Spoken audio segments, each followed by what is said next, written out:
recibiste. No recibí la respuesta No, de no, ella. perdón, perdón. Antes de las 7 me comuniqué con Lorena con el objeto de que me envíe mañana las calificaciones de todos.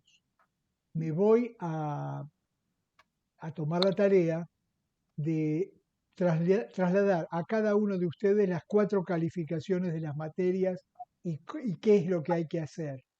Me imagino que están aprobando la mayoría las 4 materias. Hay alguna gente que tiene dificultades con sus pagos porque Valentino dijo que hubo un error, imaginen en Rosario hubo un error con eh, pago fácil y por lo tanto no se registraron los depósitos. También me preguntó Adriana Falconi el mes pasado respecto a sus pagos y yo hice alguna averiguación. El tema es que si hay dificultades, manéjense con cobrosumay@maimonides.edu. Va de nuevo, igual se los mando en el WhatsApp y por correo a todos. Cobrosumay@maimonides.edu respecto a cuestiones. Yo tengo sí al mes de noviembre un listado de las demoras en los pagos. Eso lo voy digamos, a enviar a cada uno mañana mismo con el objeto de que si hay alguna dificultad se ponga en contacto. Eh, Funcionamiento interno, contador Magnanego, el tiempo es suyo. No te escuchamos, está silenciado. Ahí estamos. En el último encuentro les había comentado del trabajo final, que es grupal.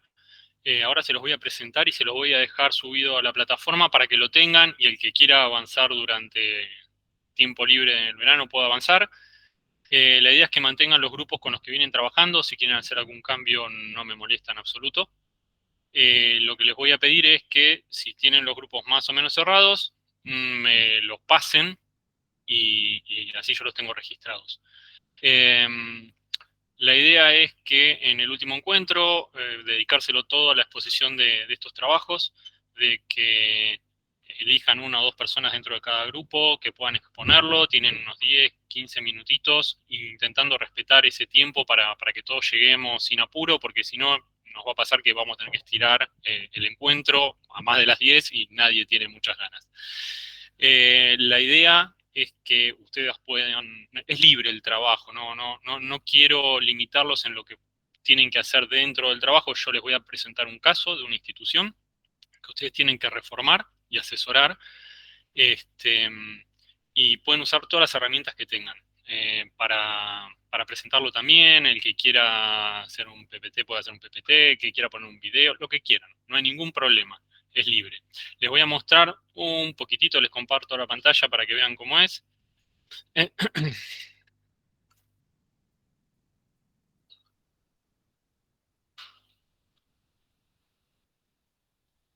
¿Se está viendo en este momento? Muy pequeño. Muy pequeño. Bueno, agrandamos. El caso se llama El placer de seguir viviendo y acá están las pautas para la presentación por escrito. La presentación después le voy a agregar la fecha, que es lo único que me falta, porque no tengo claro cuándo es nuestro último encuentro, pero la idea es que 3 o 4 días antes del encuentro me lo puedan mandar a mí y a Paula para que los podamos revisar. El trabajo es grupal, el texto es en Arial número 12, interlineado sencillo. No hay un límite ni mínimo ni máximo de cantidad de hojas para el trabajo. Y bueno, acá ya viene el cuerpo del trabajo, es una institución donde hay un cambio en la dirección y los van a contratar a ustedes para que presenten una propuesta de cambio dentro de la institución. Y hay una descripción de habitaciones, tipo de residentes, de personal, de problemáticas que tiene la institución, de Pablo, cuestiones es el edilicias. 30 de marzo la última clase. Bueno, si es el 30 de marzo, van a tener tiempo hasta el 26 o 27. Después me fijo qué día cae. Este, Así lo podemos chequear. Son 2 hojitas la presentación, todo esto es información para ustedes y al final les dejo algunas pautas para el que está medio perdido de por dónde puede encararlo para tocar determinadas temáticas. Cualquier duda que tienen, me mandan a mí o a Paula, que ya en marzo va a estar reintegrada. Bueno, vamos a compartir esto. A ver.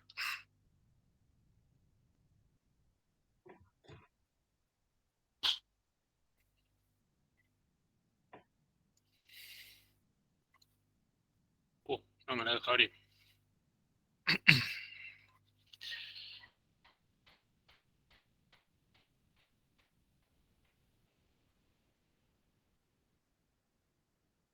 ¿Ustedes están viendo ahí la diapo?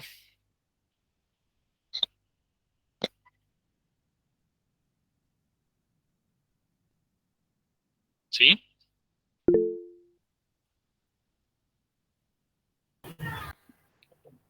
Ahora aumenté y Sí, lo se ve. estamos viendo. Ahí se ve, Perfecto. perfecto. Bueno, el encuentro de hoy es para hablar, como les dije a los que estaban desde el principio, sobre la admisión, algunas tareas previas, las entrevistas, y algunas cuestiones más. No sé si llegamos a ver todo. Al final tengo también para hacer un casito, si tenemos tiempo. La idea es que les quiero empezar preguntando a ustedes. Esperen que dejo de compartir, así los puedo ver. En sus instituciones, ¿quién se ocupa del primer contacto de un futuro usuario con la institución?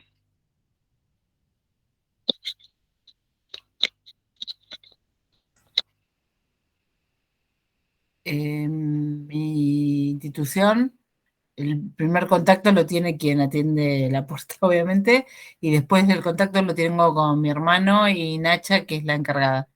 ¿En qué momento entras vos o tu hermano? El paciente, no me lo puedo El sacar. residente, el El residente.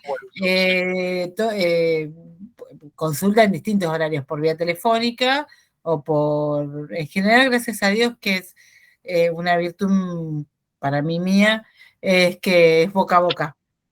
Entonces se pasan el teléfono, te llaman por teléfono y en general hacemos que vayan a un horario donde esté mi hermano que está a la mañana o con Nacha, que ya lo programo, hasta las 4 de la tarde y que lo vean.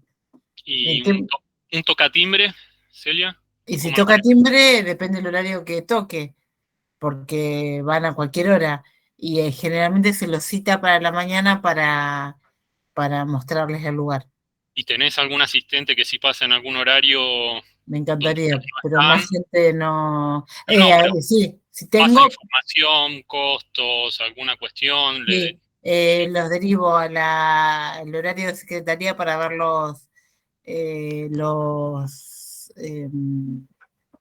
el contrato que existe, la forma de pago, pero ahí tengo un papelito que imprimo 2 o 3, que cuando van a preguntar le dicen, este es el costo de este mes. El folleto. El ¿Alguien tiene algún folleto. modelo distinto de trabajo, Hola, buenas tardes. Jorgelina? ¿Cómo estás? En la institución donde yo trabajo, el primer contacto lo hace Mercedes, que es parte de la administración, es abogada y ella es la encargada del área legal y comercial. Ella es el primer contacto, a través del medio que sea que se contacten, tienen una entrevista con ella. Después avanza con una visita del médico en la casa del residente, y después de eso recién vuelven con Mercedes para el presupuesto de acuerdo a las características del residente. Y si sigue avanzando la internación, después se reúne la familia con la trabajadora social. Todo eso previo al ingreso del residente. Ok. ¿Y la demanda esta espontánea que vienen y tocan el timbre, cómo la manejan? No, se toma los datos y casi inmediatamente Mercedes del área comercial se comunica con esa familia, en principio telefónicamente, pero siempre se concreta una entrevista en la residencia de manera personal, antes de pasar un presupuesto, antes de todo, digamos. Perfecto. ¿Alguien más que tenga algún modelo distinto? No, no es distinto, es similar. En nuestro caso tenemos una encargada que es una asistente de muchísimos años, ya jubilada y de esas que saben todo de la residencia, con mucha habilidad social. Y en general, siempre hay alguien. Yo estoy a la mañana, toda la mañana y hasta las 3, 4 de la tarde, y a las 5 llega ella. Entonces siempre o está ella o estoy yo. En general yo los atiendo, y si no, los derivo para con ella, que, bueno, que nos ocupamos de ver cuál es la circunstancia de la familia, del residente.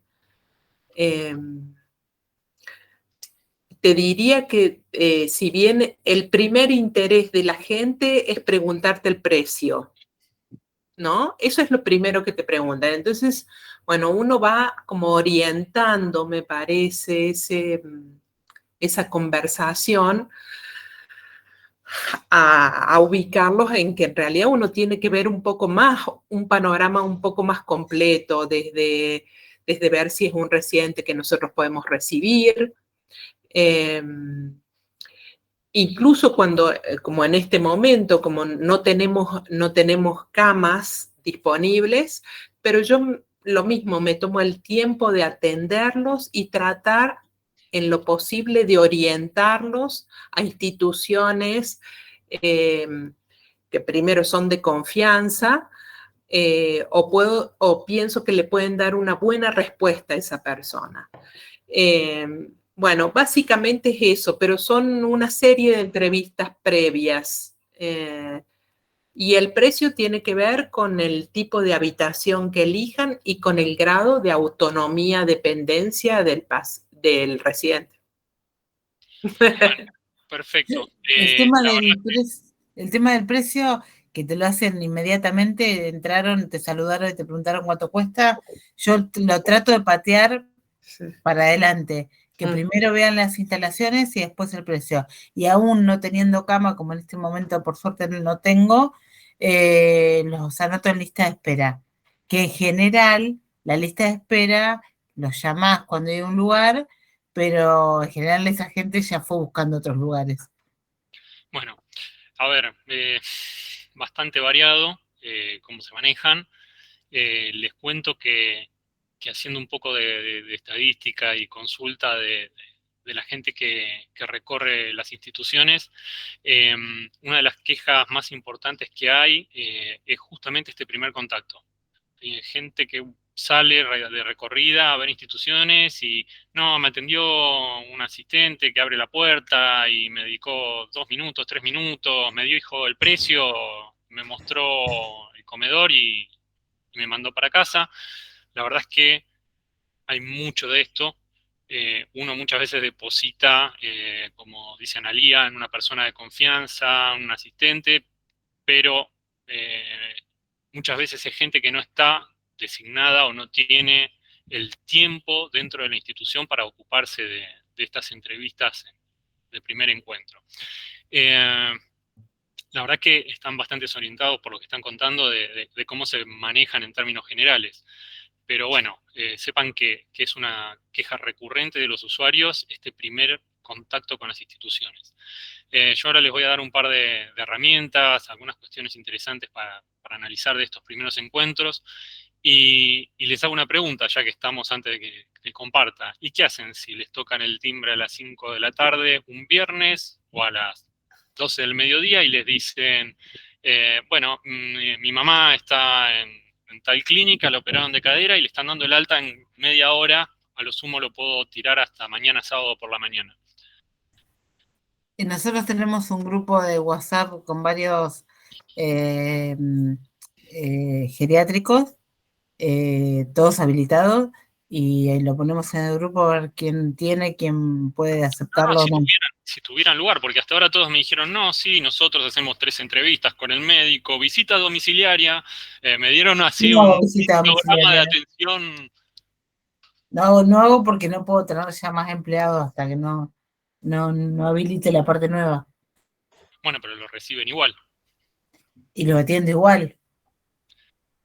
Está bien. No, claro, porque hay una necesidad ahí de los usuarios de un ingreso prácticamente inmediato que se contrapone Pero con si no todos tengo estos lugar, no protocolos que tengo. nosotros... No, si tenés lugar, te estamos Ah, hablando si de... tengo lugar, sí, le ofrezco y trato de que conozcan el patio, que conozcan, generalmente arranco por lo más lindo.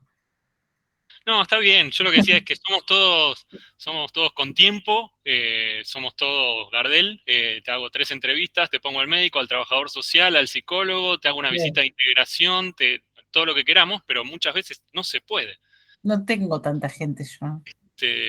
Muchas veces llegan y te dicen, me estoy yendo enojada de otra institución, mañana lo traigo o lo traigo hoy a la tarde o tengo el A mí me alta. ha pasado tengo una hora que la trajeron porque en la otra institución no la levantaban de la cama.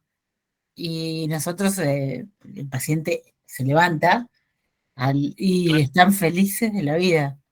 Porque A mí no me gusta hacer un ingreso en esas condiciones, voy a ser sincera. Por experiencia, me parece que yo necesito tomarme mi tiempo para saber desde la red familiar que tiene ese residente de apoyo y, y si es, a ver, una residencia no es una clínica que va a atender una urgencia. Entonces, ahí no estoy tan de acuerdo, ¿eh? Una persona que la están expulsando de un hospital, para esa persona es una urgencia resolver esa situación. No es una urgencia clínica o médica, y uno sí lo que puede hacer con buen tino es darle las herramientas a esa persona como para que pueda ganar tiempo, por eso yo te y ahí tu decía, asesoría es fundamental. sí, Pero por muchas eso veces... yo te decía que yo suelo asesorar, si yo no, tengo, como en el caso de Celia, una red de residencias de Córdoba, es una red de residencias habilitadas, y se pone ahí persona que necesita para una mujer de tantos años, bueno, operada de cadera, qué sé yo. ¿Quién tiene el lugar disponible? Entonces le paso a esa persona los teléfonos de las residencias para que se comunique. Yo entiendo que nuestra función es más allá del trabajo que hacemos en nuestra residencia, que tenemos una función también de orientar a la familia que está atravesando una situación difícil, más allá de que no logaricen nuestra residencia o porque no tenemos lugar o porque no es el perfil de, por ejemplo, nosotros no recibimos eh, pacientes psiquiátricos.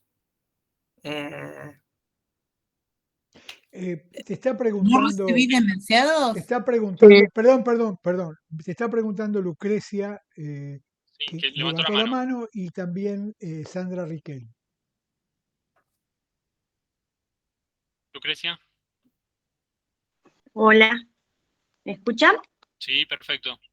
En nuestro caso, que es muy pocas veces, porque no hay camas, siempre están casi todas ocupadas, hay cama cuando fallece alguien por alguna situación de emergencia, viene alguien como en la situación que usted expone, de que viene de una internación, sí se las acepta, pero con la condición que tienen que traer la historia clínica del sanatorio, qué es lo que se ha hecho, los estudios que se ha hecho con el PCR negativo, y se les pone al familiar que necesitamos un cuidador por 3 días por la situación de que ella recién sale de un sanatorio y debe venir convaleciente.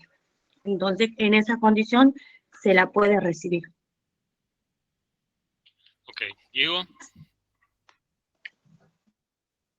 Sí, perdón, no, yo quería hacer un comentario con respecto a lo que venían diciendo de aceptar así de forma intempestiva prácticamente un paciente. En nuestro caso nos han pasado a lo largo de los años que llevamos un montón de cosas de las cuales hemos aprendido. Nosotros hemos tenido en más de una oportunidad que rechazaron internación no por el paciente, sino por los familiares, por ejemplo. Con lo cual, no hacemos una internación así de emergencia, justamente porque ya nos pasó de que por falta de contacto previo con lo que es la familia, después, en un caso a mi papá le pasó hace 20 años, le dejaron, eran todos sobrinos, le dejaron a los tíos y desaparecieron todos. O tenés peleas entre hermanos, bueno, hay un montón de factores que influyen, además del paciente, que en nuestra institución por lo menos sí son causales de un rechazo de una internación, estando por ahí el paciente en condiciones de venir a la clínica. Por eso es que esto de hacer una internación así, no, mira, te la traigo hoy a la tarde, no, nosotros no lo aceptamos. Después, bueno, en general la visita se hace como la explicaron la mayoría, yo estoy a la mañana, mi padre por la tarde, tratamos de coordinar o a la mañana o a la tarde, pero puntualmente el tema de la internación así, me tocan el timbre, te traigo a mi mamá, no. Nosotros ya pasamos por esa situación y ya aprendimos que a nosotros no nos funciona así. Bueno, a ver, dos cuestiones. Perdón. Sí, no, perfecto. Una, yo esto se los planteo como una situación extrema. Obviamente en una situación normal uno tiene todas las entrevistas, hace conocimiento con los familiares, ahora vamos a repasar un poco ese tema, pero bueno, siempre hay imprevistos. Y recuerden que no son residentes, no son pacientes y no son internaciones, son ingresos. Se los voy remarcando nomás para cuando les toque ponerlo en papel, que no les reboten eso. Bueno, ahora sí les comparto PPT.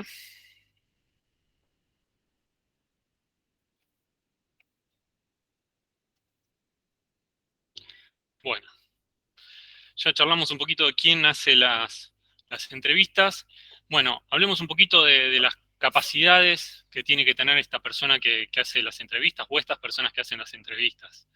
Tiene que tener la capacitación, no es lo mismo para una persona que no tiene ningún tipo de capacitación en este tipo de entrevistas. Tiene que conocer el funcionamiento interno.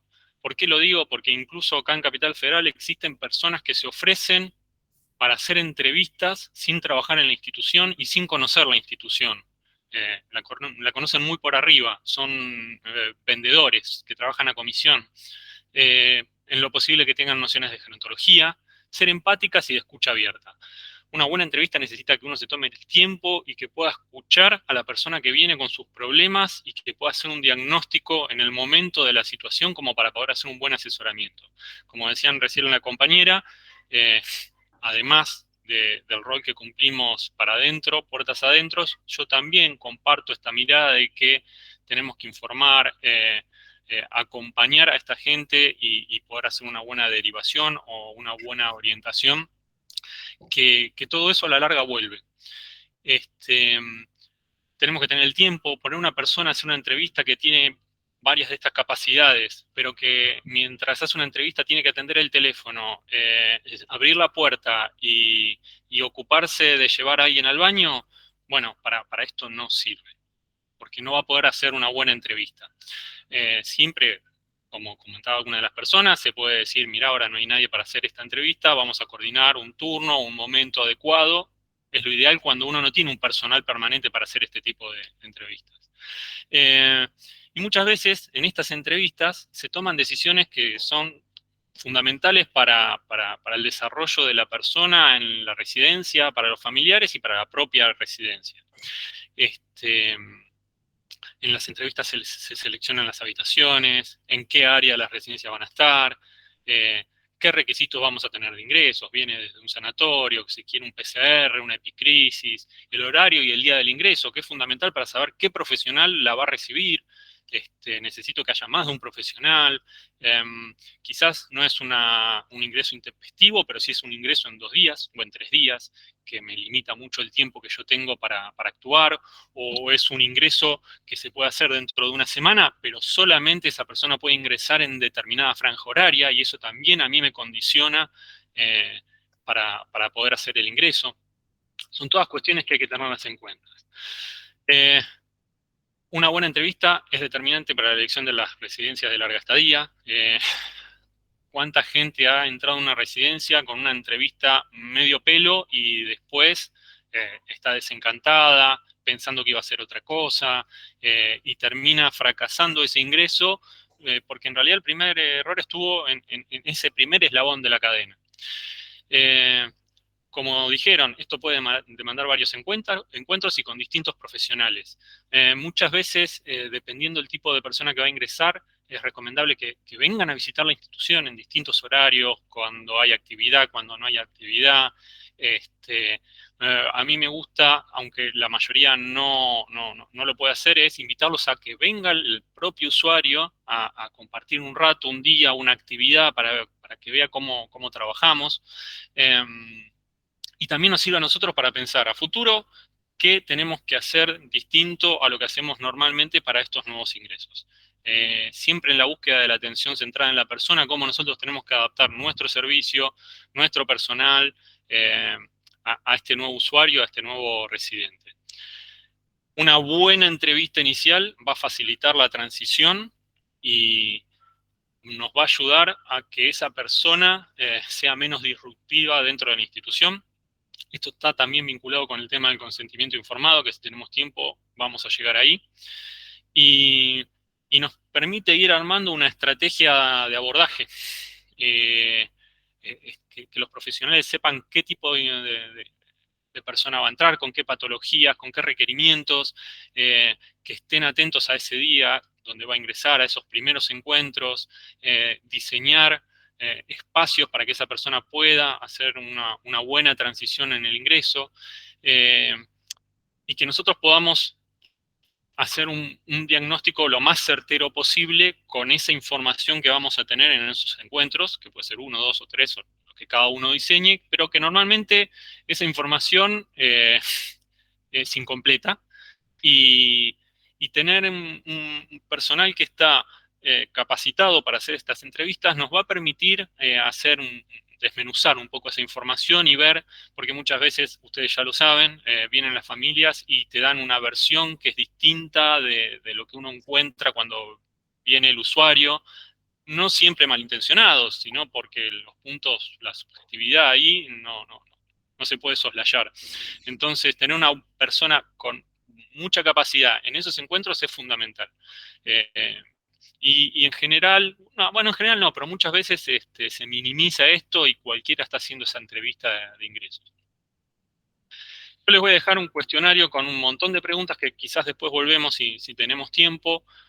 La idea no es que hagan estas preguntas, sino que les pueda ayudar a abrir un poco la cabeza con algunas cuestiones que a veces uno se olvida o deja de lado, desde la primera, que es por qué decidieron buscar una residencia, que muchas veces a nadie se le ocurre hacer esa pregunta, y cuando la haces, empezás a descubrir un universo que de otra manera no hubiera llegado, con problemáticas domiciliarias o en otras instituciones, y de repente te das cuenta de que el problema no es el futuro residente, sino la familia o algún familiar, o se abre una puerta a cosas que no se hubieran escuchado de otra manera. Pero bueno, van a ver que hay 3 o 4 hojas con bastante preguntas. Si alguno tiene alguna duda, me lo dice después y las podemos ir repasando. Que no deben faltar en una encuesta de estas, en una entrevista de estas. La económica y administrativa se tiene que tocar, y cuando hablo de económicas y administrativas, yo sé que acá hay gente que trabaja con obras sociales y parte de esto no lo va a tocar, y quizás la parte más comercial, porque hay gente que pierde potenciales, y ahora voy a decir clientes, cuando hablamos desde lo comercial, los pierde porque no tiene una persona que pueda hacer una buena entrevista con la pata de las ventas dentro de la entrevista. Pero la cuestión económica es fundamental, no solamente lo que estamos cobrando, lo que vamos a cobrar en el futuro, cómo nos manejamos con las políticas de ajustes, es muy importante abordarlo. La ideología que tiene la institución sobre temas controversiales.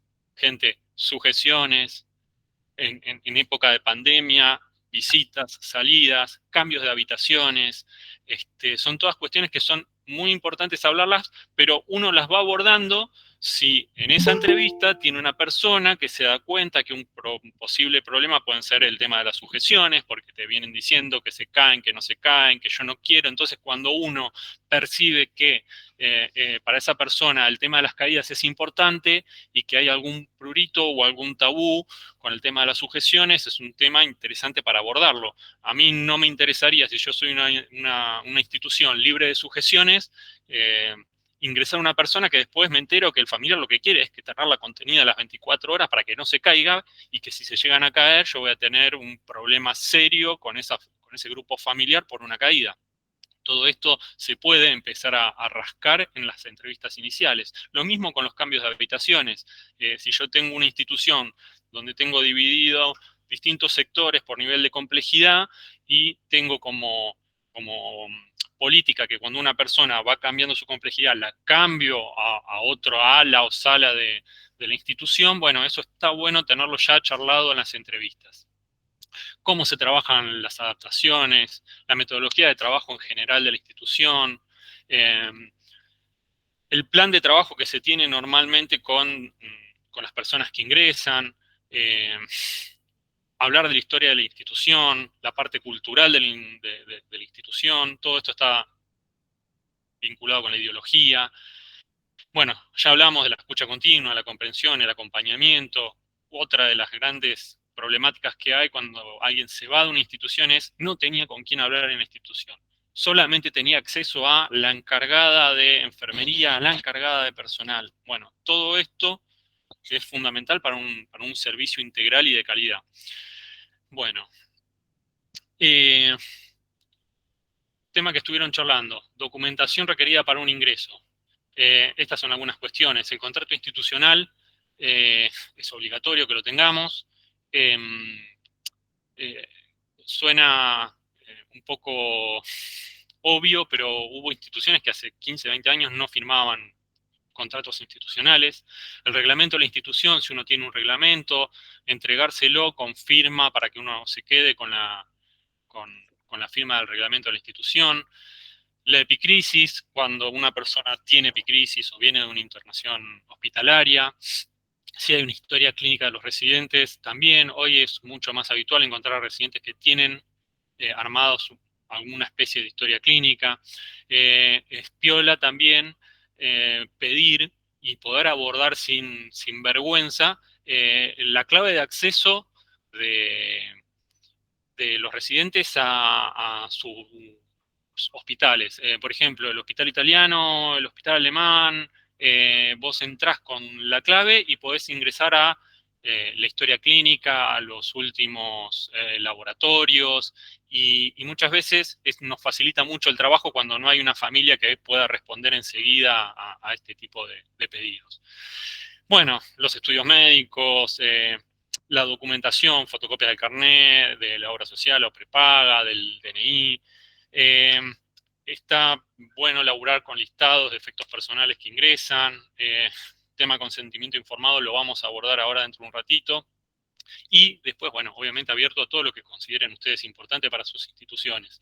El tema de los efectos personales, no solamente para poder después decir, no, vos no me trajiste tal cosa, sino para que cuando nosotros tenemos residentes que llevan muchos años, silla de ruedas, colchones de aires, este tipo de cuestiones que pasan 3 años y después uno sabe si esa silla de ruedas o ese colchón de aire era de esa persona o era de otro que se lo pusimos, o era de la institución y lo pusimos, o el televisor. Ese tipo de cuestiones está bueno dejarlas asentadas por escrito. Como les decía yo, que les presentaba el tema este de qué te pasa si te llega un viernes a la tarde alguien que te dice, estaba en casa mamá, pero las 2 enfermeras o las 2 asistentes que la cuidaban me renunciaron en el mismo día, cansadas de tal o cual cosa, y no sé qué hacer y yo no me puedo ocupar por tal y cual razón, necesito resolverlo entre hoy y el domingo, o entre hoy y el lunes. Bueno, hay mucho de lo que uno tiene planificado, protocolizado, que no se puede hacer. Uno puede decir, bueno, acá no vas a ingresar, o ser flexible e intentar satisfacer esa demanda, esa necesidad. En general, siempre tenemos un protocolo de máxima, que es un poco lo que venimos charlando, y deberíamos tener algo de flexibilidad para poder adaptarnos a las realidades de cada una de las personas que llega a tocarnos la puerta.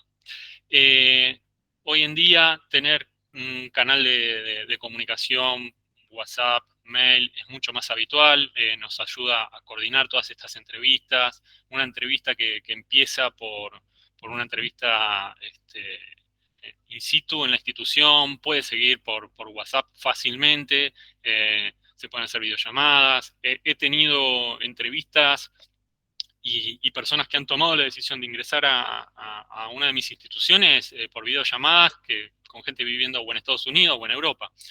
Que 2 meses antes empiezan con este diálogo y hacemos videollamadas y recorremos la institución en una videollamada con alguien que está en Europa y cuando llega a Buenos Aires para concretar el ingreso, ya está todo esto resuelto. Evaluar qué es salvable y qué no es salvable dentro de nuestro protocolo, qué nos podemos flexibilizar y qué no. Y darles herramientas a las personas para que puedan adaptarse a nuestro protocolo. Como les decía, te dan el alta en un hospital y te dicen, mira, mañana te lo tenés que llevar. Y la persona viene desesperada realmente a buscar una institución para poder ingresar a su familiar. Bueno, no, un momentito. Si uno hace un buen asesoramiento, se sienta y le explica que se puede parar adelante de los médicos del hospital y pedir que les den más tiempo para poder buscar una institución. Sí, perdón, alguien estaba hablando. No, nada, dije claro. Claro, bueno, pero muchas veces esto no se hace.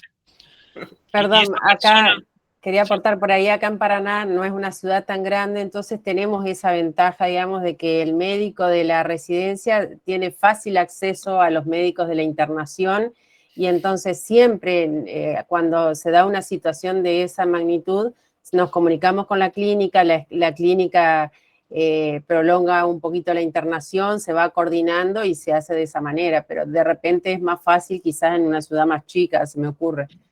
Es más fácil, Jorgelina, pero no es imposible. Acá en Capital Federal, si uno tiene la voluntad, se puede poner en contacto. Le pasás el teléfono de la institución o tu WhatsApp o el del médico de tu institución al familiar, decile al médico que me llame y coordinamos y hablamos. Y hay gente que también es más flexible del otro lado y se puede laburar como laburás vos en Paraná.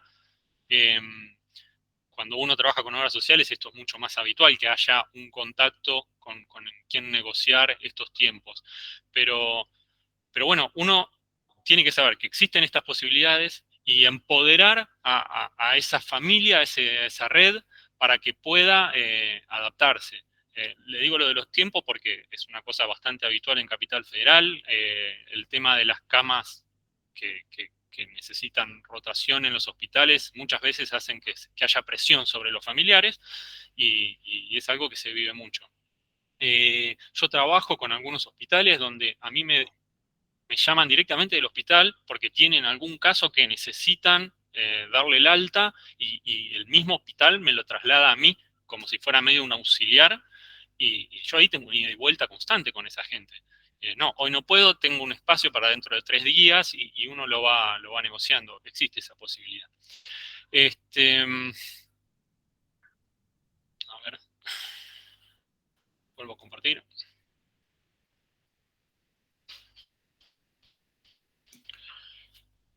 Muchas veces es un poco pesado, pero se piden documentaciones cuando son grupos familiares que están negociando el apoyo económico o están con un amparo. Bueno, facilitar los presupuestos, la documentación, todo esto ayuda a una buena relación con los futuros usuarios, a una relación de confianza y lleva laburo administrativo. Es pesado, pero nos ayuda mucho al futuro de desarrollo de la relación con esta gente.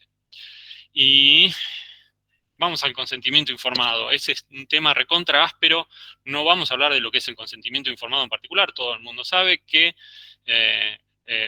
la Convención Interamericana habla del consentimiento informado. La mayoría de las normas provinciales, las más actuales, hablan del consentimiento informado.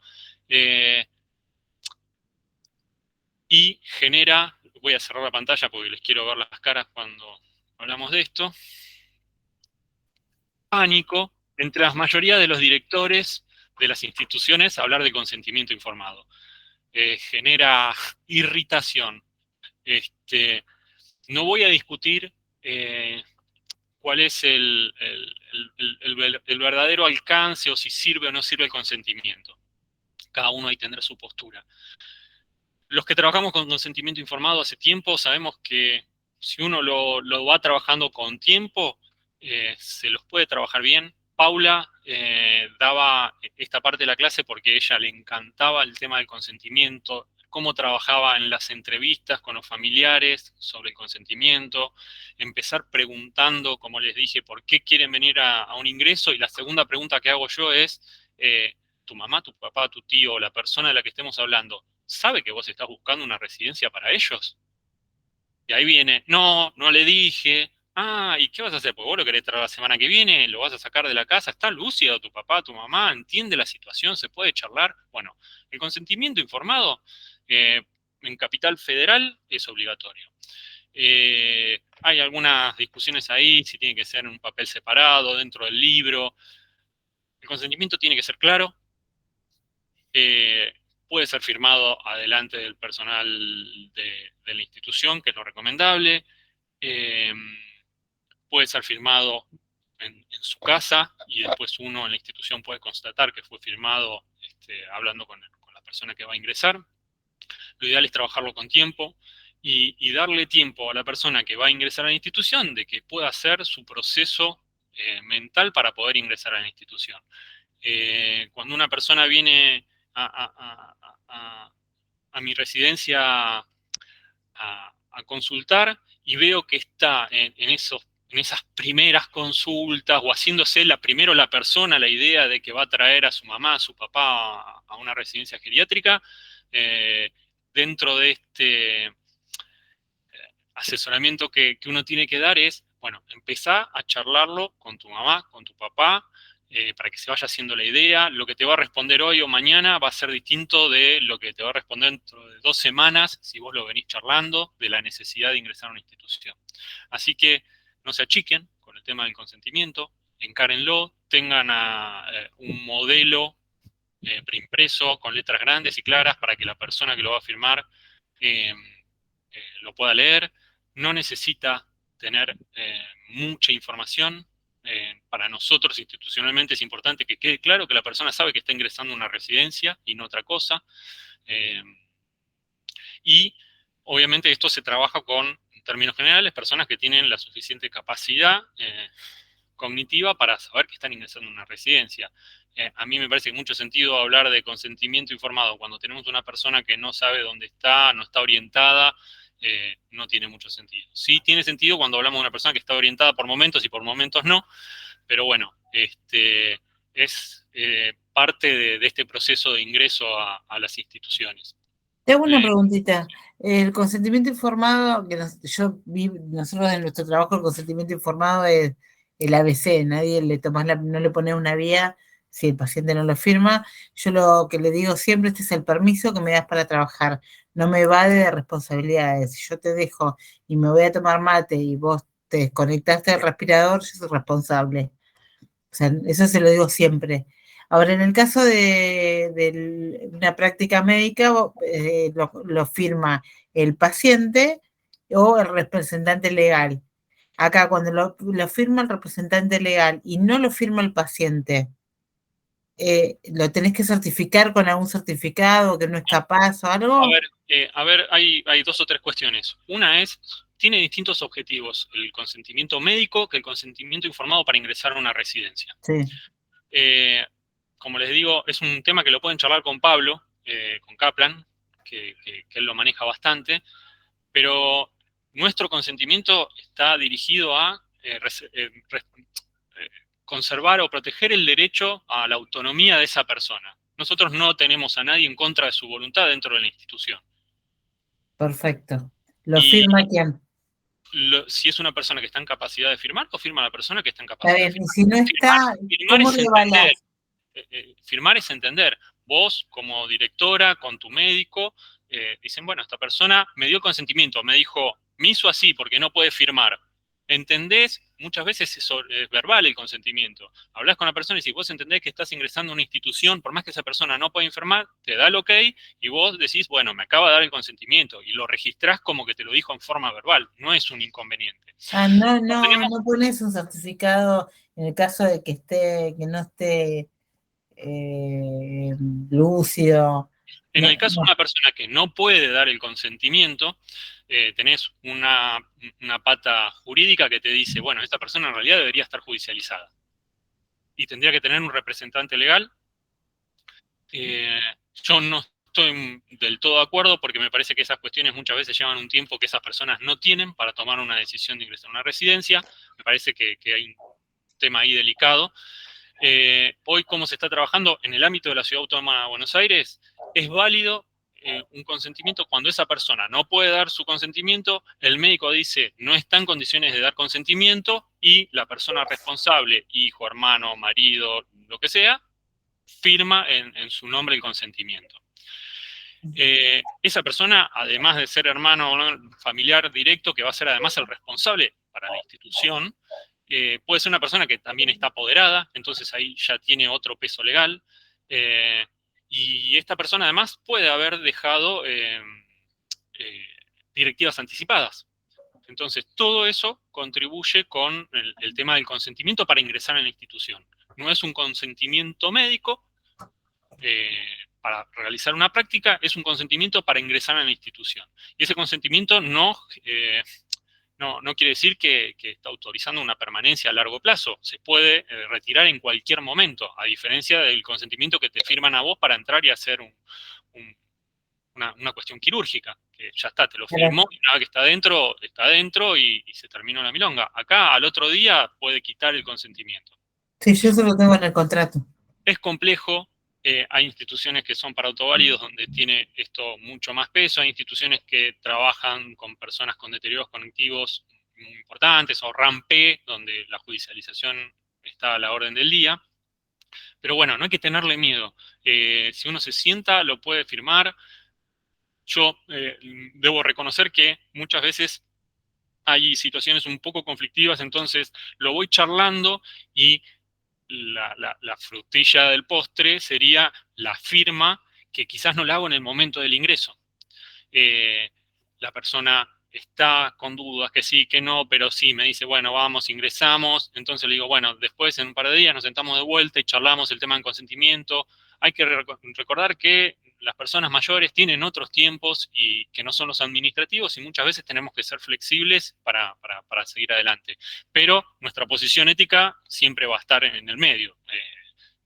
Si una persona que no quiere ingresar, depende de la situación, uno puede decir, bueno, si la recibo o no la recibo, y tener su justificación, pero recibir una persona que no quiere ingresar, que puede estar en su casa, nos puede meter en un problema eventualmente.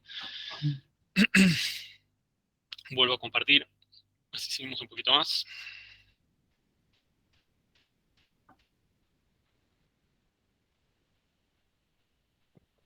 Bien. Acá estábamos. Les dejo algunas cuestiones del consentimiento informado. La ley de Capital Federal tiene algunas cosas hasta bastante ridículas. Se supone que nosotros en la residencia, cada vez que existe algún cambio de medicación o cualquier tipo de indicación médica, tendríamos que hacerle firmar a los residentes un consentimiento médico por esas modificaciones. Me parece medio aberrante, pero bueno, está en la norma. Obviamente no lo exigen los fiscalizadores. Bueno, acá hay unas consideraciones que ya estuvimos charlando del tema del consentimiento. Obviamente, si nosotros tenemos la posibilidad de tener una entrevista previa, no con las familias y sus redes, sino con el futuro usuario, esto también lo podemos ir charlando con mucho más tiempo. En el consentimiento la información tiene que ser adecuada, suficiente, veraz, personalizada en el caso de que haya alguna cuestión a tener en cuenta. Una persona que viene y dice, bueno, doy mi consentimiento para estar haciendo un postoperatorio o una rehabilitación, eso se lo puede agregar al consentimiento. Y en lenguaje claro y comprensible, eso es fundamental. alguna vez he discutido con algún fiscalizador por un consentimiento con el que había empezado a trabajar hace muchos años y tenía razón el fiscalizador. Me decía, Pablo, esto no lo puedes tener. Tenía una hoja A4 con, no sé, 40 líneas que hablaba un montón de cuestiones y dice, un viejo esto no lo puede entender, no va a llegar a entenderlo nunca y a partir de esa crítica realmente cambié el consentimiento con el que trabajábamos. Van a tocar principio de autonomía, justicia y no maleficencia con Pablo Kaplan, así que ahí no le voy a entrar, pero son los fundamentos éticos que tienen que estar atrás del consentimiento informado. Les dejo los artículos acá de la ley de Capital Federal y vamos a pasar a un breve caso. No es breve, pero para discutir un poco. A ver. Lo voy a abrir un poquito, así lo pueden ir leyendo.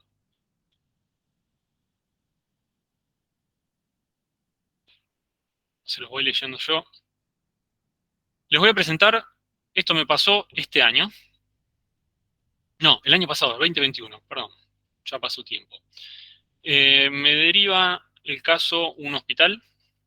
Me llama la trabajadora social y me dice, Pablo, te paso la epicrisis de la historia clínica del señor Chae. Le puse Cor porque es coreano. El señor tenía 65, no, 70 años, ahí está. Hipertensión arterial, una ACV en el 2012, una isquemia de arteria femoral, enfermedad, un EPOC, era tabaquista, enolista, cirugía de resección de carcinoma escamoso de piso de boca, lengua, carúncula salival en 2019. Ingresó, ya les digo, a la internación en el hospital en agosto y salió en septiembre, un mes más o menos. Cuando ingresó tenía tenía antecedentes de celulitis en miembros inferiores izquierdo, insuficiencia renal aguda. Vamos a bajar un poquito. Se internó en el hospital de forma programada para hacer una biopsia de estadificación de tumor vegetante en hipofaringe. Se realizó biopsia del tumor. Posteriormente pasó a sala general y en el postoperatorio inmediato intercurrió con insuficiencia respiratoria aguda con requerimiento de intubación endotraqueal. Se observó tumor vegetante friable con restos hemáticos en vía aérea. Se decidió su pase a unidad cerrada. En unidad de cuidados intensivos, traqueotomizado, se le colocó una gastrotomía, episodio de excitación psicomotriz, se arrancó la gastrotomía, fue recolocada, registros subfebriles, lo estabilizaron. Por buena evolución se lo derivó a oncología, abundantes secreciones, con mal manejo de las secreciones. Bueno, el tumor terminó siendo terminal, como evolucionó estable, normotenso, con requerimiento de oxígeno a bajo flujo, se solicitó básicamente el alta y la recomendación de que vaya a una institución.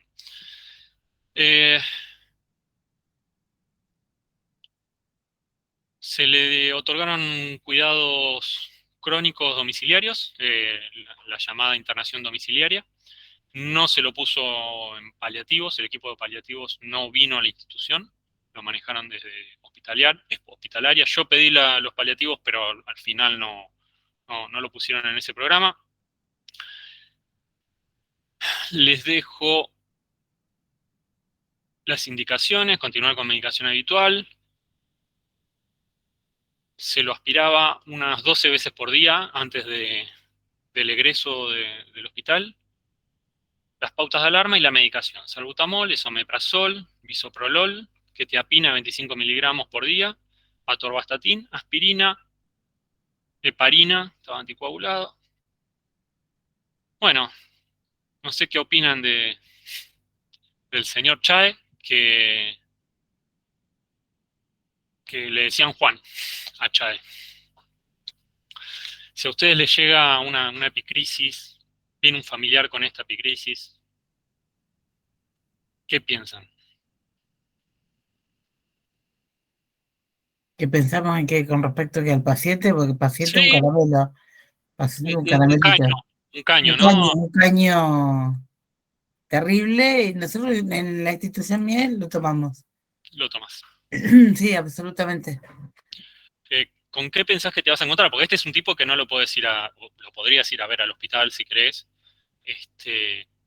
Pero ¿qué más allá de la cuestión clínica específicamente, Nosotros vemos qué qué- necesidades tenemos que tener, que un tubo de oxígeno, aspiración, que nosotros no lo tenemos habitual, pero lo pedimos cuando lo necesitamos. Tenemos personal preparado para esto y sí, lo tomamos. alguien más que quiera hacer algún comentario acerca de Chae? Sabiendo que es un paciente terminal, que va a estar por poco tiempo, y inclusive yo hablo con los familiares que el horario de visita es libre, salvo los horarios de descanso, salvo que el paciente sea terminal y que ellos lo puedan acompañar todo el tiempo que quieran. Eso se Genial, lo sí, digo sí. a todos los pacientes. Si alguno más quiere participar, ¿qué le preguntarían al familiar? ¿Cómo la ven?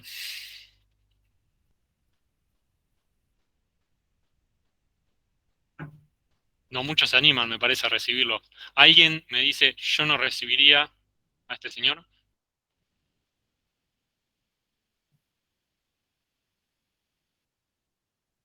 Uy, qué frialdad. Vos me dicen que hablo mucho. Pablo, estamos hablando de una persona que sale de la clínica y va directamente a la institución. Exactamente, Mónica. Nada, por todo lo que tiene la historia clínica, es como que en la institución haríamos las veces de sala común para seguirlo rehabilitando. Y en el caso de nuestra institución, a ver, no es que no contamos con el equipo, sino que trabajamos. Se te cortó, Mónica. Desde la complejidad, perdón, desde la complejidad, ¿qué piensan que la institución debería tener para recibir a esta persona? Y pienso que kinesiólogos que hagan respiratorio, que estén capacitados para todo lo que es el cuidado y la aspiración y manejo de secreciones, en principio, disponibilidad de oxígeno permanente, bueno, ni hablar que médico también disponible, permanente. O sea, un equipo que esté formado para atender casos como esos. No, pero permanente no necesitas médico. La prepaga te está brindando el servicio de internación domiciliaria con la aparatología que necesites, un concentrador, oxígeno, la visita de un enfermero. Perdón, no, estaba pensando en la residencia, no en el cuidado domiciliario, perdón. No, te digo que adicional a lo que vos me estás diciendo, les agrego que para el resto, ¿no? Porque muchos no tienen mucha complejidad, pero te dicen, yo te voy a dar un enfermero que va a pasar una vez por día, te voy a dar un concentrador de oxígeno o un oxígeno, un tubo de oxígeno, lo que necesites, te doy la cama ortopédica, te doy la silla, lo que es aparatología, un aspirador bueno, potente para este caso, el seguimiento médico que va a pasar una vez por semana. Pero yo si soy familiar no acepto el cuidado domiciliario, pido la internación en un centro de más complejidad. Ok. Es una buena... Un geriátrico, una residencia geriátrica es un lugar complejo para este paciente que vos no lo vas a rehabilitar para mejorarlo, simplemente lo vas a acompañar en el último tiempo de vida, porque este paciente se va a morir. Pablo, ¿se escucha? Sí, Mónica. Mira, nosotros en nuestra institución tenemos una persona con vida vegetativa que de pronto tuvo un accidente, también se pensaba de que, a ver, iba a estar poco tiempo y resulta que hace 5 años que está con nosotros, ¿no? Entonces, a ver, nosotros trabajamos con una obra social que es la obra social provincial. Y bueno, lamentablemente las obras sociales no reconocen en el pago lo que realmente demanda todo este tipo de atención, ¿no? Por eso digo, a ver, es como preparar una sala común en una clínica para seguirlo rehabilitando, y eso tiene un costo, ¿no? Pero este es un paciente oncológico. Al principio, ¿Cómo? que me acuerdo, Mónica, que vos contabas al principio que como no había otros dispositivos de mayor complejidad donde vos estás, muchas veces estabas obligada a recibir esto porque no había otro centro con capacidad de recibirlo. Sí. Les pregunto, ¿qué se les ocurriría preguntarles, que hasta ahora ninguno me dijo, a un familiar que viene con un caso así? Vengo yo, hijo de Chade, y les digo, miren, tengo a mi papá en estas condiciones, me dieron esta epicrisis del hospital. ¿Sabés que se va a morir? Por supuesto, sé que se va a morir. Me dijeron que tiene entre 2 meses y 6 meses como expectativa de vida y que puede pasar cualquier cosa en cualquier momento. ¿Qué obra social tiene este hombre? Una prepaga de primer nivel. Igual nosotros no trabajamos con prepaga, pero... No, la paga el familiar. El Privado, familiar gasto y de después bolsillo, no es la prepaga. le reintegra. Se hace. No nos importa a nosotros como instituciones si se lo reintegra la prepaga o no. La persona no tiene problemas en pagar la institución. La prepaga, lo que sí, tenés la garantía de que te va a brindar todo esto que yo les dije que iban a brindar. Con pañales, con toda la historia. ¿Y será que preguntás qué es lo que espera él de los cuidados que necesita? No, yo les pregunto a ustedes como directores o como No, por eso digo. Pablo, Diego está levantando la mano. ¿Cuáles son las expectativas o qué es lo que él desea o quiere para ese familiar que está en el hogar, ¿no? En la institución, qué es qué sé yo, qué es lo que necesita o quiere? Buena pregunta, María. Diego, que ahí te veo la manito. ¿Todo ok, perdón? ¿Qué te queda? Decime, Diego, sí. No escuché, se entrecorta. No, que habías levantado la mano. Ah, no, quedó levantada, perdón. Quedó levantada, ok. Sí, ahí veo, no entendí por eso, perdón, ahí la saqué. No, disculpa. Fernando, que habías pedido, te podemos pasar algún modelo, tenemos, no hay ningún problema. Después lo subo. Por ahí, perdón, sí. Se me ocurre que si en esas condiciones está en la institución, se puede hablar con la familia el hecho de, ante una descompensación mayor, si se traslada o no se traslada, qué maniobras o qué tratamientos más allá de los que ya tiene están ellos como en condiciones de aceptar o no aceptar. Perfecto. O en caso de complicaciones, cómo seguir, digamos. Fue charlado. Fue charlado. En el caso de complicaciones, si se reanima o no. Fue charlado qué tipo de medidas querían. La familia en este caso tenía muy en claro cuál era la patología, cuál era el final que iba a tener. Y querían que si se complicaba y la pasaba mal, esa persona fuera de vuelta a una internación hospitalaria. De hecho, falleció en el hospital desde el cual fue derivado. Pasó sus últimos 2 días en el hospital. Fue charlado todo el tema de uso de morfina y otro tipo de medicaciones. Nadie me preguntó nada porque sea coreano.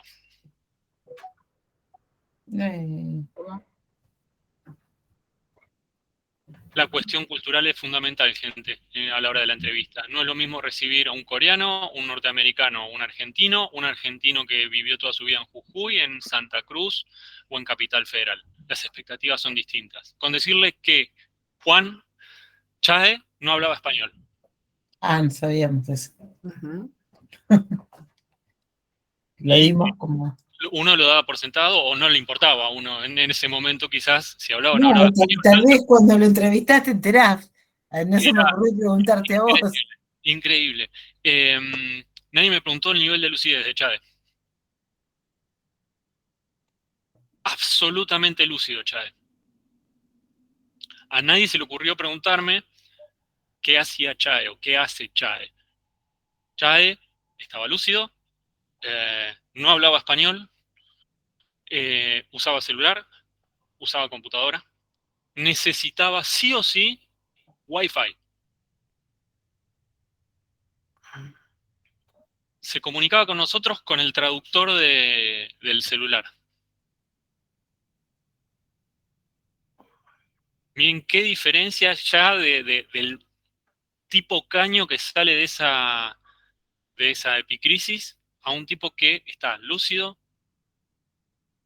que no habla español, que tiene la suficiente capacidad para poder comunicarse mediante un traductor, que se la pasaba viendo películas en su computadora y haciendo videollamadas con familia en Corea. Chae estaba en capacidad de ir al baño, de levantarse de la cama e ir al baño. Pero nos hiciste una trampita. Y obviamente que les hice una trampita. ¿Saben qué? Porque, a ver, en La ese trampita que script, yo les hice a ustedes, Analía, me pasó a mí. Porque a mí me dieron lo mismo que les estoy dando a ustedes, ¿eh? porque, a ver, ¿cómo no poner en ese crisis que se trata de un paciente lúcido? A ver, Bueno, es un dato fundamental. Se moviliza por sus propios medios. No sé. Analía, Pero tenía una esta celulitis en epicrisis miembro inferior viene y de uno de los mejores hospitales de la capital federal, con está orientación bien. en gerontología y geriatría de primer nivel, Pero, lugar pero si formador. mal no recuerdo, tenía una trombosis en miembro inferior y una celulitis.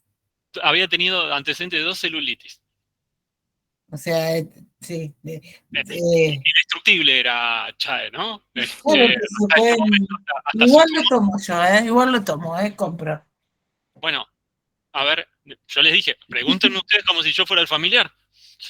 Qué Expectativa. bueno, Pablo, historia de vida acá, ¿no? Es decir, en el sentido, por ejemplo, contactos con la comunidad coreana que es muy importante, eh, muy importante en Buenos Aires, ¿no? Ujú. Con una enorme cantidad de recursos. Bueno, Tenía Basta ir por familia Flores, basta Chae, ir por Flores Sur, darse una vuelta por ahí y aparecerían contactos para esta persona. comentario importante. ¿era Eh, casado? sí, pero divorciado. Ah, Alguien me dijo el tema de las visitas, creo que fuiste vos, Celia, yo dejo visitas abiertas, que esto que el otro. Cuestión cultural que hay que siempre tener en cuenta.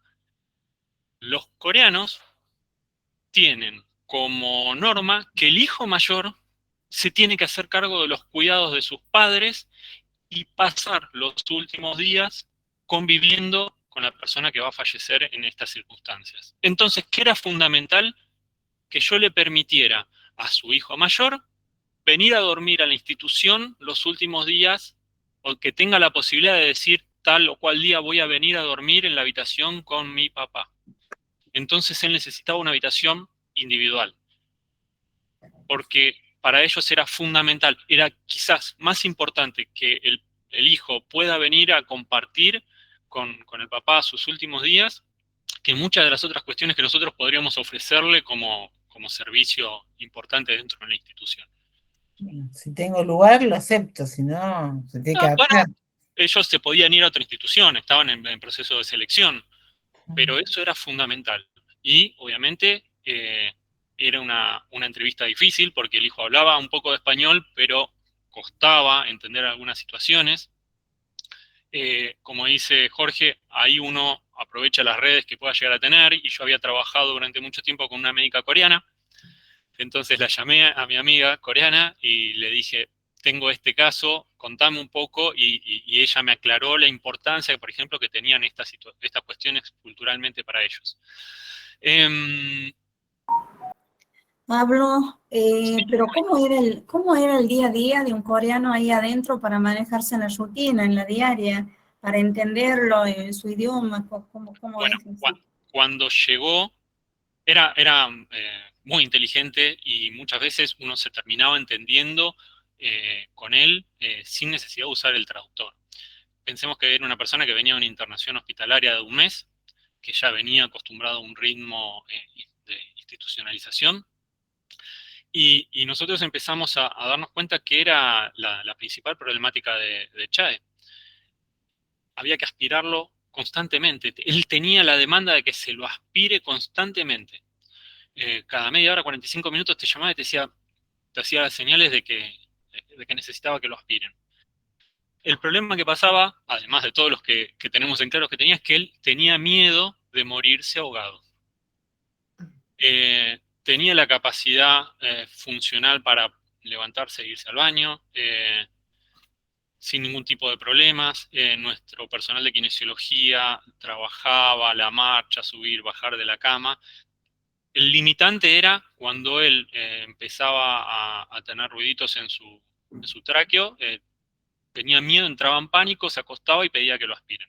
La verdad es que no soy médico, pero técnicamente no necesitaba que se lo aspire tan seguido, y todo nuestro trabajo fue que él aprendiera a convivir con esta situación y dio resultados, porque no lo pudimos rehabilitar, pero él estuvo con nosotros 3 meses, y durante esos 3 meses mejoró mucho su situación respecto de estos miedos que tenían, que era lo que más lo traumaba, porque además después de esos ataques de pánico que tenía, quedaba muy volteado. Y era lo que más le afectaba estar con su familia. La verdad es que no se integró nunca a la población, siempre se quedó adentro de su habitación, no quería salir de la habitación, y la cuestión social pasaba por las visitas de sus familiares. Y tampoco teníamos nosotros como objetivo molestarlo mucho. Él tenía muy en claro cuál era su destino y no había problemas por ese lado. Pero muchas veces nos pasa esto, que frente a un caso que nos tiran en papel con una epicrisis espectacular, en teoría, tenemos una mirada de ese futuro residente que no se condice con la realidad. Y la verdad es que no había malicia en esta epicrisis, y la familia tampoco tenía malicia cuando nos vino a plantear la situación, y nos dimos cuenta que el caso era otro y que iba por otro lado. Él en un momento se hizo fiebre, se complicó un poquito, lo derivamos y a los 3 días falleció.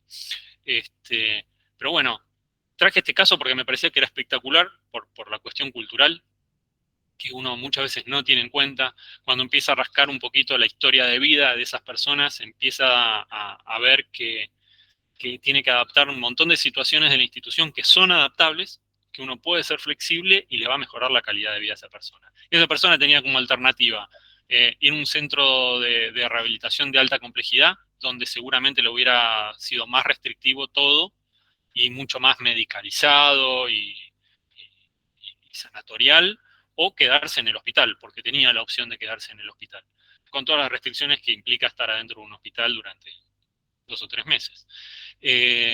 Me parece que en lo personal yo siento que hicimos un buen laburo, y como caso así testigo de una entrevista fue riquísimo, porque nos obligó yo trabajo las entrevistas con la psicóloga de la institución, que además es mi coequiper en la dirección de la institución.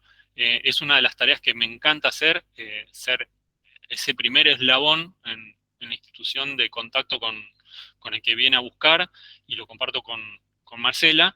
Y este caso estábamos los dos sentados con la familia, hicimos 2 entrevistas, fue bastante rápido igual, pero hicimos 2 entrevistas donde pudimos ir pesquisando todas estas cuestiones.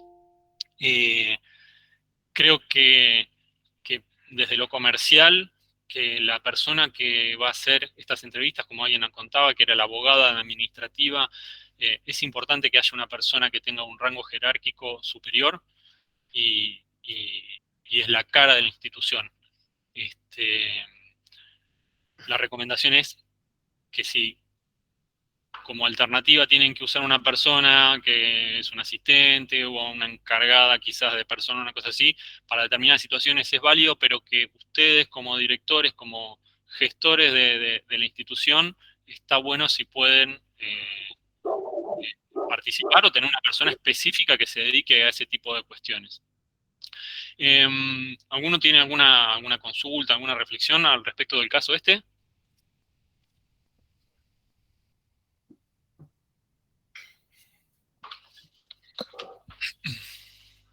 Genial. Bueno, sé que ahora estamos saliendo, pero podemos tocar un poquito tema COVID con los ingresos. Más que nada ahora que está con todo el tema del rebrote. La verdad es que nos vino muy bien el tema del COVID para protocolizar los ingresos. Toda esta cuestión de las entrevistas, de ser flexibles, en muchas instituciones nunca se protocolizaron, Y está bueno que nosotros tengamos, así como ustedes dijeron al principio, pautado que necesitamos una entrevista en domicilio o una entrevista sí o sí con el médico o con determinados profesionales.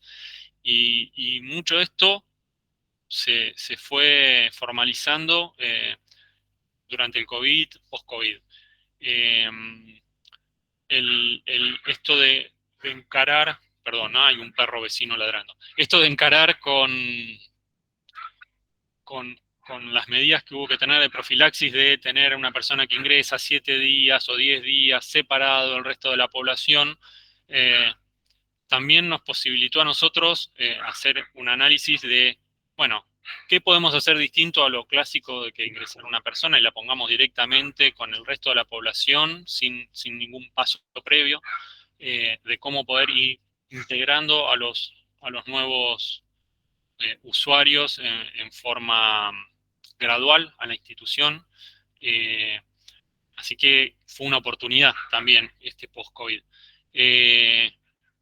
He tenido consultas de otras instituciones donde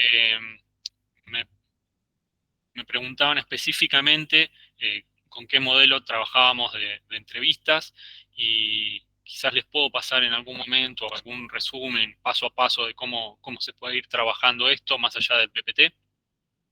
Y creo que, teniendo a Jorge acá, es fundamental que valoricemos el rol del trabajador social tan menospreciado en las residencias geriátricas. Hay muchas residencias que no tienen TS, trabajador social, y a la hora de esta vinculación tienen mucho para aportar.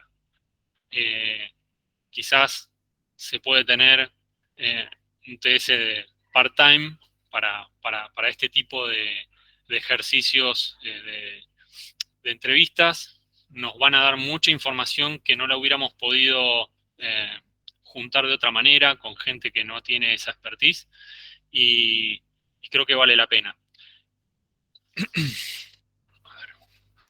Lo otro que le voy a hacer es, vamos a repasar un poquito el cuestionario que yo dejé más arriba.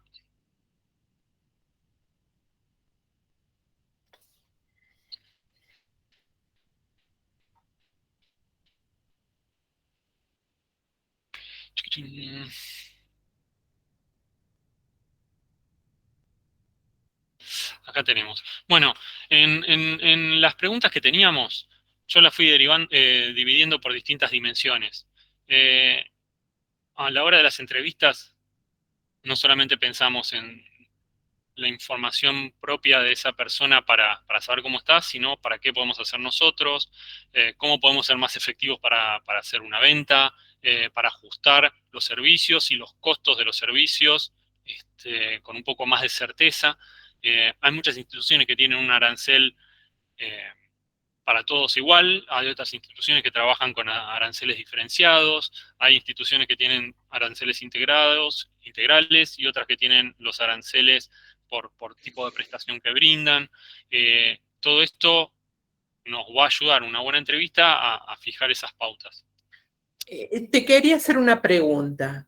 Sí. Por ejemplo, en un ingreso como el que tuviste, que es de una persona con gran requerimiento de, digamos, de asistencia, de kinesiología, de enfermería, ¿cómo se estima el cálculo, el costo, ¿no?, que tiene para la residencia esa persona? Mira, yo creo que hay una cuestión ahí que, más que un cálculo de costo puntual, está relacionado con la política de la institución. En mi caso en particular, yo no tengo un costo distinto para una persona que viene que es autoválido, semidependiente o dependiente. Mi costo es básicamente lo mismo, más que nada varía según el tipo de habitación, si es una habitación un poquito más grande, un poquito más chica, o si es individual o es doble. Pero si me vino este señor y me venía otra persona que era un viejo con silla de ruedas sin ninguna otra patología, le estoy cobrando lo mismo. Algunos me van a decir, Pablo, estás loco. Bueno, yo tengo mi equipo de trabajo, le voy a tener que seguir pagando el sueldo. En general, donde puede variarme un poco la situación es en el caso del uso de materiales, de curaciones, de insumos, y en general son cuestiones que las podemos ir manejando con las coberturas. O en última instancia eso no lo incluyo dentro del arancel y se tiene que hacer cargo el familiar, así como algunos hablaban de los pañales, pero mi mirada es una mirada integral. De hecho, cuando tengo un ingreso que entra autoválido y con el paso del tiempo va cambiando y va teniendo mayores requerimientos y pasa a ser una persona completamente dependiente, yo no les hago un ajuste en el arancel, pero es una política mía. Conozco Pablo, instituciones. ¿trabajas con obras sociales o particular? No, ahora estoy trabajando solamente, he trabajado en algún momento para PAMI en una de las instituciones, y igual esa pregunta de ¿trabajas para PAMI, para obras sociales o particulares? Creo que cada vez está más gris la cosa. Antes había instituciones privadas, gasto de bolsillo y no te importaba de dónde salía esa plata, y hoy en día soy una institución privada, pero tengo línea directa con algunas obras sociales porque les hicieron amparos y el juez determinó que la relación tiene que ser residencia-obra social, entonces me paga directamente la obra social. Y tengo otros que son híbridos porque hay un reintegro al familiar y el familiar me paga a mí. Y tengo algunos, no son acuerdos informales con algunos hospitales de la Ciudad Autónoma de Buenos Aires que me conocen y que como han tenido buen resultado con este tipo de casos como el señor Che y que saben que pueden hacer una derivación, me dicen, Pablo, ¿tenés una disponibilidad para una persona así, asá? Y me paga directamente el hospital. Que no puedo decir que es trabajar con obras sociales porque son casos puntuales. Pero la verdad es que hoy en día debo tener al 30% de la gente donde yo estoy con una relación directa con la obra social por orden de un juez. Entonces no trabajo en forma directa con obras sociales, pero estoy trabajando con obras sociales. ¿Cada cuántos es los aumentos? Mira, pre-crisis inflacionaria, hacía 2 veces por año los ajustes semestrales. A ver, de 2020 para atrás, no sé, debo tener 7 años, o de 2021 para atrás, debo haber sido 6, 7 u 8 años con 2 aumentos al año. Este año, obviamente, fue distinto. Relacionada a la inflación. Sí, en general, a ver, yo tengo gente que está hace 6 años en la institución y me paga un 30% menos que los nuevos ingresantes. Claro. Ajusto por ingreso. Yo lo que hago es, voy poniendo las tarifas de acuerdo al valor que considero todos los meses, aunque me ingrese uno o ninguno, y después en el contrato lo ato a sanidad. Cuando sanidad aumenta, y aumentan el mes 3, 6, 9 y 12. Y el porcentaje que aumento es el que aumentó sanidad. Si sanidad aumentó el 10 es el 10, si no aumentó nada es nada, y si aumentó el 50 es el 50. Está perfecto, Celia, porque además es uno de los principales costos que tenemos nosotros, es el personal. A vos te mueve un 10% la paritaria, o estas cláusulas de ajuste que vos no sabés cuánto van a ser y te parten al medio. Sí. Y hoy apareció lo del bono. O el bono.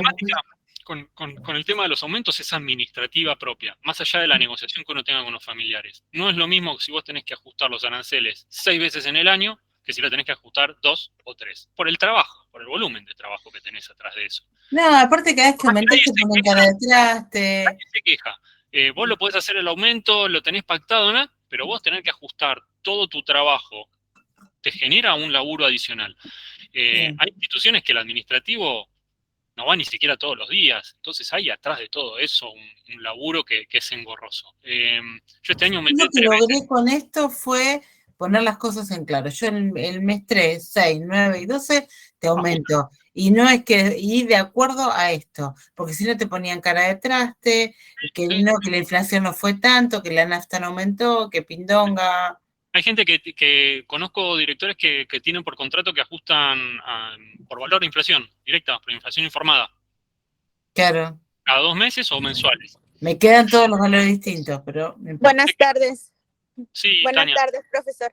Sí, por ejemplo, si tenemos personas totalmente dependientes, en mi caso, pero en su caso usted que no aumenta sus costos y cobra igual a una persona totalmente dependiente que a una persona independiente, ¿cómo cubre ese espacio? Porque, por ejemplo, yo en mi caso sí cobro diferente a las personas que son totalmente dependientes, porque a mí me requiere pues mayor personal. Pero sí me llama mucho la atención eso que usted dijo, que cobra lo mismo a todos. Sí, pero también es verdad que el paciente que es autoválido también tiene pago más. Yo tengo muchos talleres, ocupan muchos talleres, ocupan un montón de otras cosas. Sí, a ver, más allá del costo real, que uno se puede sentar y calcular que tiene tal o cual perfil, yo no cambio mi plantel de personal porque me ingresen 3 personas dependientes o 3 personas autoválidas. Yo tengo mi equipo de trabajo y en general no necesito ir incrementándolo, disminuyéndolo. Tengo una mezcla que sí va cambiando de perfiles de usuarios. A veces tenés más autoválidos, a veces tenés más dependientes, pero en general ese cambio es gradual y no necesita que yo haga grandes cambios a nivel económico. Y como dice Celia, hay que tener en cuenta que muchas veces es más trabajoso una persona autoválida que una persona dependiente. Vos podés tener una persona postrada en la cama con una sonda o con un botón gástrico y el laburo quizás es menor que una persona demasiado demandante y autoválida. La verdad es que eso depende de la realidad de cada institución. Hay instituciones que tienen personal, una estructura para trabajar con una plantilla de gente autoválida y cuando te entran 3 dependientes te cambia todo y tenés que cambiar el personal. Entonces, o tenés que mejorar el personal o contratar más personal y ahí sí, vos decís, bueno, o no lo recibo o te cobro distinto.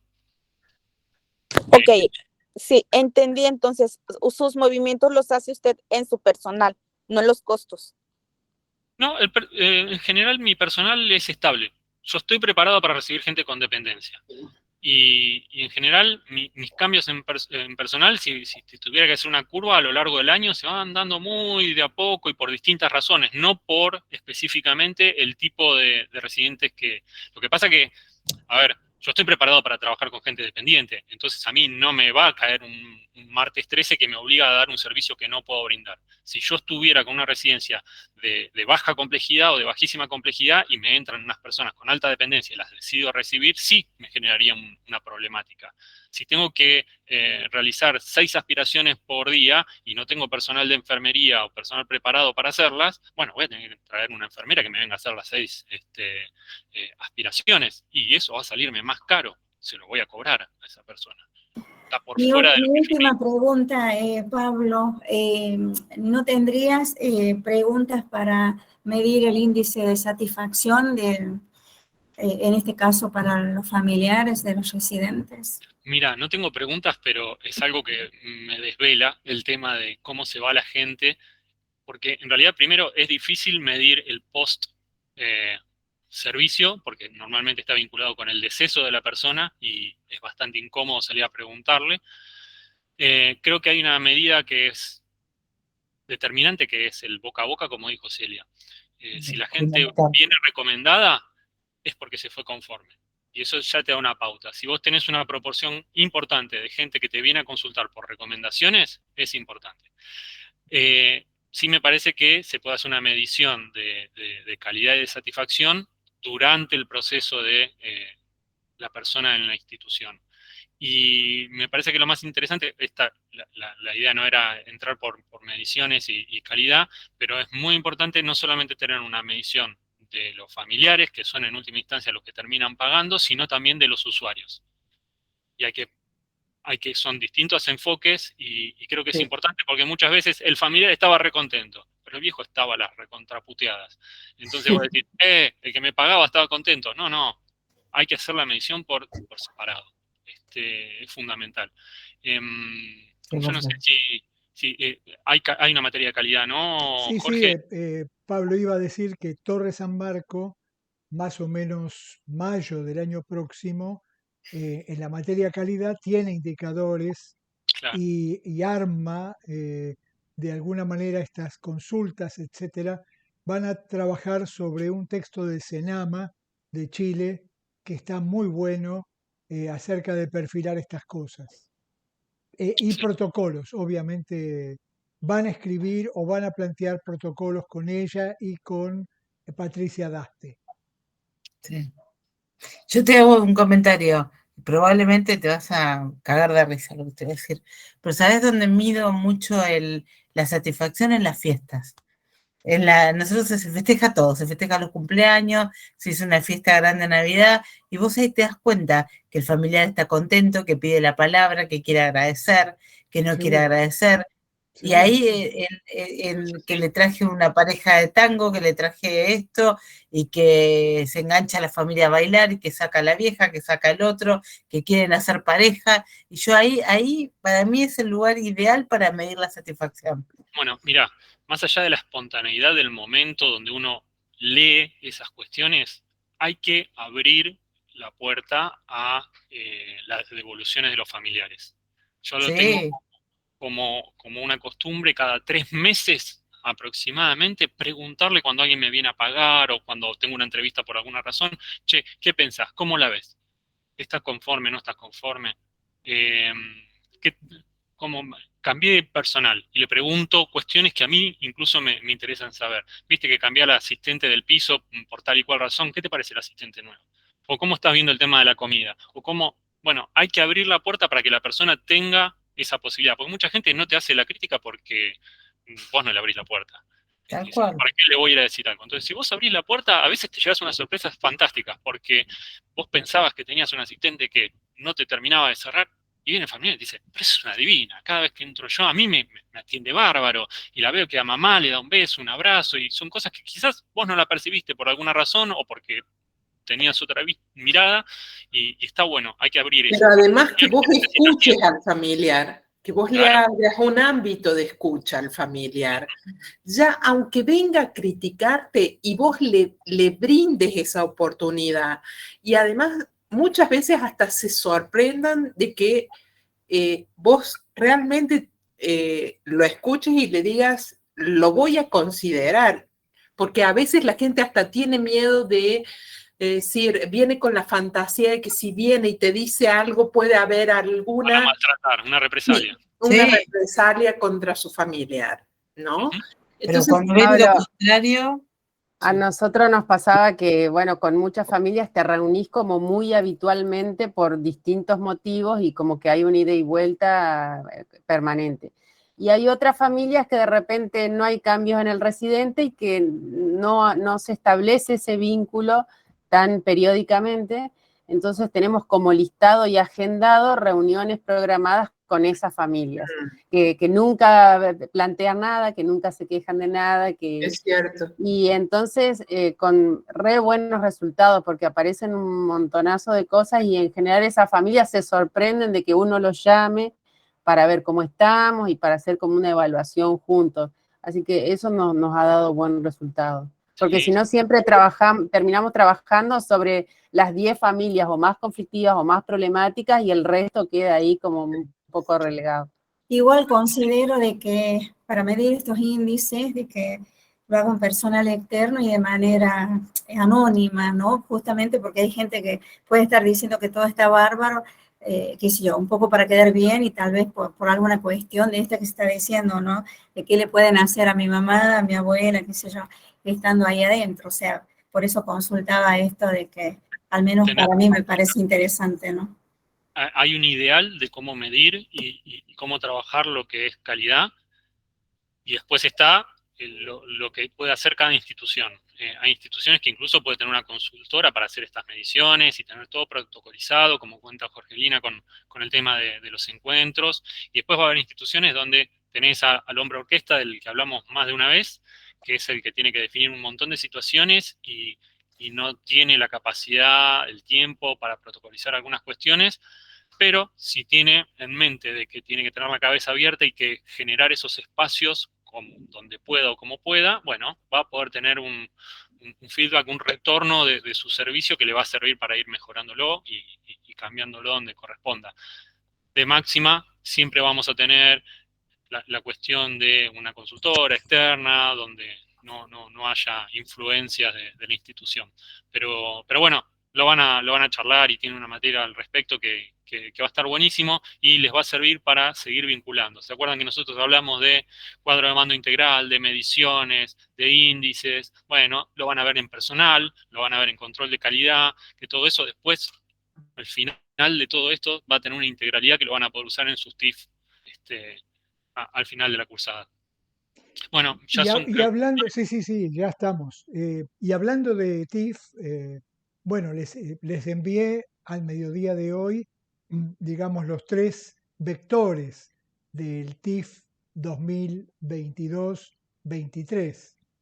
En segundo lugar, también les envié el tema de cobros UMAI para aquellos que tengan alguna deuda, dado que el planteo mío académico es, de aquí a fin de año hay que regularizar las 4 materias, es decir, digamos, introducción a la gerontología institucional con Sandra Clariá, los modelos de atención, organización y gestión, y obviamente atención de la dependencia, el cual voy a estar transmitiendo mañana las calificaciones de todo.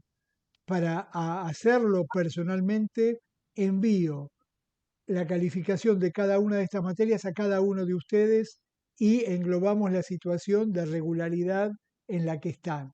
Y pactamos una forma para poder cerrar este 2022 al 31 de diciembre en paz. Por supuesto, el domingo estamos aunados con México y con Ecuador, con Ambato, en el sentido que los franceses no nos harán mella. Y obviamente va a ser un motivo de festejo y de suma respecto a este fin de año, estando comunicados y manteniendo este sistema. Para mí ha sido muy interesante este grupo, en el sentido que hemos aprendido nosotros algunas claves que las estamos aplicando con ustedes. Y obviamente no trabajamos hacia afuera, sino que lo que hacemos con las residencias intentamos también plantearlo en este sistema de pantalla y de planteo y de ida y vuelta que debe prevalecer entre nosotros. Nada más, estamos comunicados. Muchas gracias. Vio hoy el operador de la grabación, salió como para YouTube, en el ida y vuelta de pantalla, en que digamos que el PowerPoint se vio con claridad, etcétera. Hubo como una operación ahí en la cual estamos perfeccionándonos. De 10, Jorge. Un muy fuerte saludo. Bueno, feliz año. Felices fiestas, sí. Sí, igualmente. A todos. Feliz fiestas y feliz año el próximo. Felicidades para todos. Trabajo para que lo Saludos. sigan haciendo. Chau, chau. Felices Chau, fiestas, chau. un beso grande. Chao, buen año. Chao, Chao, feliz Jorge. nuevo. Chau, chau.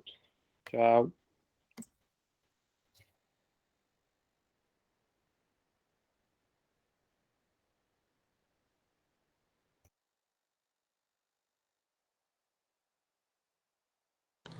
Profe, Sí, se me hizo, la verdad, bien complicado entrar cuando me mandó el mensaje.